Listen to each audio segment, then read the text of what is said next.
kan kita sudah tahu lah, pasti ajaran ridho Allah itu kan, misalnya ikhlas itu lolos dari godaan iblis.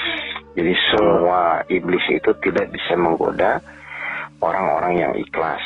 Itu kan rumusnya Pak Andi.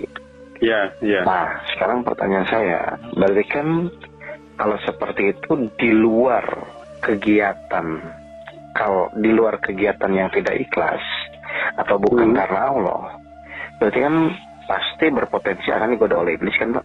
Iya. Nah, sekarang Pak Andi bayangkan, bisnis, kebaikan, ngaji, apapun itu, kalau itu bukan karena Allah, berarti kan pasti digoda iblis dong rumusnya Pak. Iya. Rumah tangga, niat apapun, artinya semua kegiatan yang dilakukan oleh semua manusia itu, rutinitas apapun, kalau bukan karena Allah, pasti digoda oleh iblis. Paham nggak Pak? Halo? Iya. Nah, sekarang saya mau nanya Pak Andi, kalau orang digoda oleh iblis itu dia sadar atau tidak sadar? Tidak sadar, Pak. Yang bisa menyadarkannya siapa? Berarti hanya Allah. Nah, Pak Andi bisa bayangin kan? Kalau niat dari awal bukan karena Allah, terus dia tanda kutip tidak sadar, terus hanya Allah yang bisa menyadarkan, ini kan repot Pak. Iya nggak? Iya. Ini terjadi dengan kemarin ada misalnya jamaah cerita tentang kegiatan sosial misalnya ya, tanda kutip kegiatan sosial yang merasa ya ini kan menuju Allah, oke, menuju Allah. Cuman kan tolak ukurnya ketika menuju Allah, anggaplah misalnya kegiatan itu jadi tidak jadi pun, karena kalau memang dia tulus karena Allah, berarti kan nanti tidak ada masalah Pak. Iya. Dihargai tidak dihargai pun, kalau memang dia karena Allah, harusnya kan tidak ada masalah Pak. Iya, betul. Nah, cuman kan kenyataannya kan kita tidak menyadari ini Pak, meskipun kita tahu ayatnya bahwa hanya orang-orang ikhlas yang lolos dari godaan iblis, tapi kan kenyataannya ketika kita dalam melakukan kegiatan, kan dalam perjalanan kadang-kadang kita tidak menyadari itu kan Pak. Iya, betul. Padahal hanya Allah. Padahal kita tahu gitu loh bahwa semua kegiatan ke luar karena Allah pasti bablas gitu loh Pak. Iya. Nah sekarang pertanyaannya gimana supaya kita disadarkan oleh Allah seperti orang seperti itu gimana? Nah, memang yang menjadi poin utama kan semua itu kan diawali dari niat awal Pak Andi. Yang kedua, ketika kita sudah berniat ikhlas, Allah pun akan menguji keikhlasan kita kan masalahnya kan? Betul. Nah, berarti cara menyadarinya adalah poin pertama dari awal, nggak bisa di akhir gitu loh Pak. Dari awal itu artinya oke, saya sekarang niat karena Allah, berarti langkah berikutnya Allah pasti menguji sesuatu yang intinya Allah melihat tetap keikhlasan kita. Nah kita terpancing nggak dengan kondisi itu? Iya. Kan pasti gitu Pak. Misalnya anggaplah kita bisnis, oke semua ikhlas karena Allah gitu kan, terus tiba-tiba di tengah jalan gitu kan, bisnis tidak sesuai, terus sudah mulai saling hitung-hitungan bagian saya berapa, kan akhirnya begitu semua kan Pak. Betul. Nah disinilah sebenarnya kalau memang kita fokus niat kuat dari awal karena Allah, ya harusnya udah, misalnya anggaplah kita ekstrimnya nggak dapat bagian ya Pak ya. Cuman kan bagian kita untuk pahala ikhlas kan harusnya dapat dong Pak. Iya. Masalahnya memang tidak kelihatan gitu loh Pak. Betul. Jadi sesuatu itu ternyata jika ujung-ujungnya bukan karena Allah pasti gagal. Maksudnya bukan gagal dalam ikhtiarnya, kalau ikhtiarnya mungkin bisa sukses Pak ya. Iya betul. Gagal dalam peningkatan kualitas rohani kita untuk semakin ikhlas kan begitu jadinya. Iya. Padahal detik per detik pun Allah tuh kan tetap menghitung kebaikan kita yang kita lakukan kan Pak. Kalau memang itu murni dari Allah kan. Iya. Jadi memang sebenarnya orang ikhlas itu tidak ada ruginya, dan orang ikhlas itu pasti tidak akan bermasalah gitu loh Pak. Ya apa masalahnya dia hanya ikhtiar ya karena menjalankan perintah Allah saja. Tidak dihargai ya terserah cuma karena Allah saja. Tidak dilihat oleh orang pun ya karena Allah saja. Karena dia tahu gitu loh.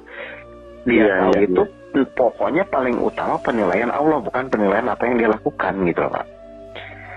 Orang sekitar tidak menghargai itu ya sudah, memang dia tahu gitu loh. Dan masalahnya itu pertanyaannya kan tidak ada yang bisa melawan iblis Pak kecuali Allah kan Pak. Iya. Betul. Yang kedua, tidak menyadari bahwa kita tuh akan digoda iblis. Sekarang tadi pertanyaan Pak Andi, terus gimana tuh cara menyadarinya gitu kan Pak ya? Cara menyadarinya simple aja.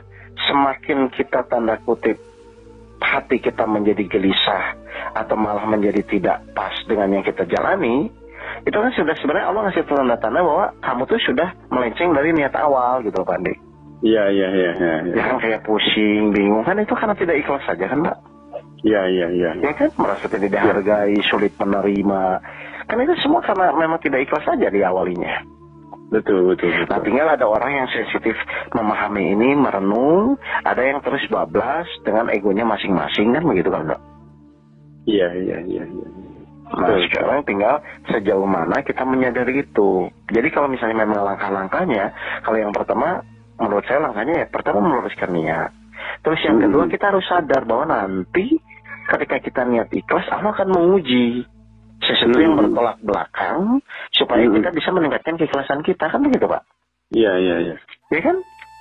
Iya.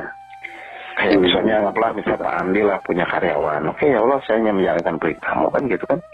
Terus tiba-tiba misalnya anggaplah karyawan itu tidak tanda kutip tidak sesuai lah.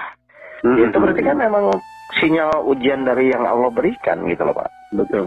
Nah, cuman tetap secara aturan ya aturannya bagaimana kan tetap ya Pak ya. Cuman artinya hati kita di dalam menyingkapi itu kan berbeda Pak. Kalau memang Pak Andi tahu oh ini tuh memang ujian ikhlas saya gitu loh Pak. Iya. Nah, diuji ya. Oke, mantap tuh. Nah, gimana? Pas ya? Pas sekali itu. Ini materi saya bisa ditambahkan. Jadi itu yang saya renungkan. Karena di situ kan kecuali masanya di ayat itu tuh Pak. Nah. Berarti kecuali itu segala kegiatan apapun kan selesai Pak? Iya. Berarti kalau hubungannya berarti hubungannya dengan penyelesaian masalah pun harus begitu ya? Loh kan kalau tanda kutip semua karena Allah kan harusnya jadi mudah dong Pak?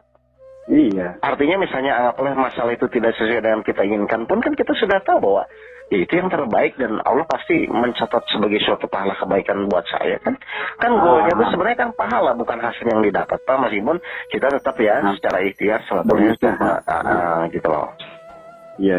Jadi kalau misalnya masalah itu sesuai yang kita inginkan itu hanya bonus kan. Iya. Tapi hal yang utama adalah nilai peningkatan keikhlasan kita di dalam menjalani hidup kan itu sebenarnya Pak. Sip. Gimana Pak Andi? Jadi ya, mantap, yang ditekankan itu adalah ternyata kegiatan di luar ikhlas pasti berpotensi akan digoda oleh iblis. Sudah itu aja. Nah, cirinya pasti pusing. Oh, cirinya pasti ya pusing. Pokoknya cirinya tidak bertolak belakang dengan ciri orang ikhlas saja. Kan kalau ciri orang ikhlas kan tenang, hatinya plong, kan tidak merasa ada beban. Karena dia yang dia lihat pokoknya Allah tidak mungkin merugikan dia gitu loh Pak. Jelas kan nih? Oke, mantap. Oke, kalau gitu. Ya, makasih ya. Terima kasih. Assalamualaikum. Waalaikumsalam.